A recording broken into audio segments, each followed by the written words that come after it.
শিক্ষার্থীরা যেন লেখাপড়ার পাশাপাশি এক্সট্রা কারিকুলাম অ্যাক্টিভিটিসে এগিয়ে যেতে পারে এবং একজন ছাত্রীর একাধিক পেশার সুযোগ থাকে সেজন্য ইতিমধ্যেই পদক্ষেপ নেওয়া হয়েছে বলে জানিয়েছে মৎস্য ও প্রাণী সম্পদ প্রতিমন্ত্রী সুলতান সালাউদ্দিন টুকু।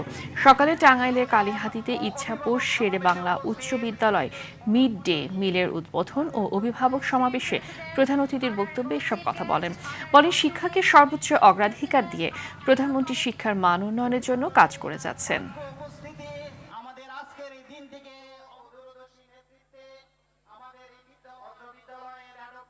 শিক্ষার্থীরা যাতে লেখাপড়ার পাশাপাশি এক্সট্রা কারিকুলাম অ্যাক্টিভিটিসে এগিয়ে যেতে পারে, একজন ছাত্র যাতে একাধিক পেশার সুযোগ থাকে, নিজেকে যোগ্য হিসাবে গড়ে তুলতে পারে, সেই অনুযায়ী ইতিমধ্যেই পদক্ষেপ নিয়েছেন।